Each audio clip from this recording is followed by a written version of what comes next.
after occupational hazards have taken place to focus more on preventive measures as this will go a long way in minimizing occupational accidents. Discussion on occupational safety organized by the NLC is to sensitize the government employers and employees on the responsibility of everyone in the prevention of hazards. The challenge also is to then appreciate what role has the government played. Has the government really played this role, which is basically to help enact laws and provide the enabling environment for citizens to live. And in this instance, this aspect of life, health and safety. So the challenge is we have not crossed the hurdle of respecting the laws. The idea is that we want to kickstart and to build consciousness of workers towards health and safety in their different workplaces, because we believe that a healthy worker can be a very productive worker. Discussants observe that occupational safety promotes physical, mental and social well-being of workers in all professions.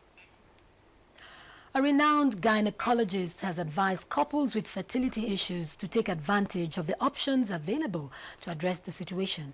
Dr. Ibrahim Wada was speaking on NTA's program Weekend Deal. Dr. Wada confirmed that the medical fertility industry in Nigeria has advanced so much so that it can compete with the rest of the world.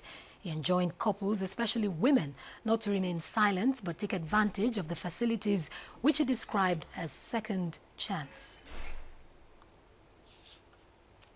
Medical science all over the world and all over the countries offering hope like never before. So do not shy away from combining spiritual help with medical help. There are across the whole country doctors who are acquiring today's class of knowledge to help Nigerians in Nigeria. Ahead of Tuesday's election in Burundi, rivals hold talk. Kenya's Westgate shopping mall reopens for business, and Iran leader vows opposition to U.S. despite nuclear deal. Plus, Saudi Arabia arrests 431 suspected Islamic State militants accused of plotting attacks on mosque. Details with Muplang Dakok.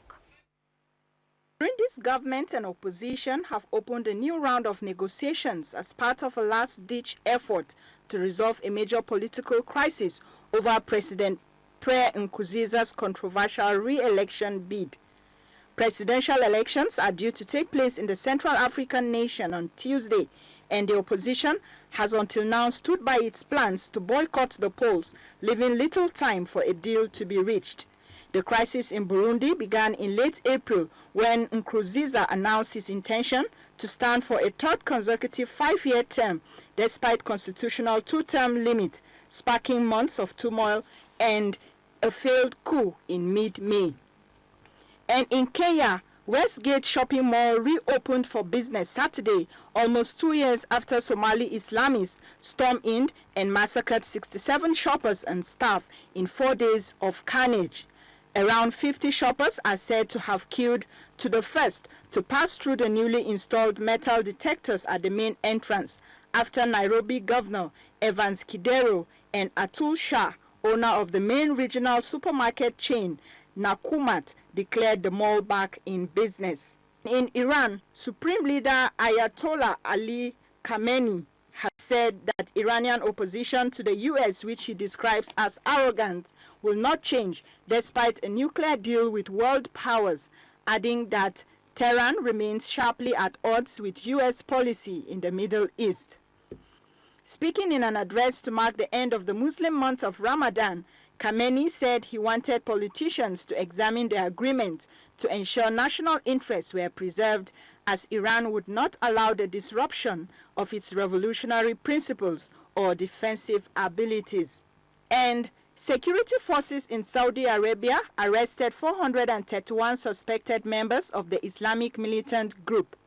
Although the Interior Ministry says the suspects were plotting suicide attacks on security forces and mosques, no further detail has been released. Saudi Arabia is part of a U.S.-led coalition carrying out airstrikes against Islamic militants who control large parts of Syria and Iraq. Muplang Dakok, NTA News. A quick look at the weather prospect for Sunday is next.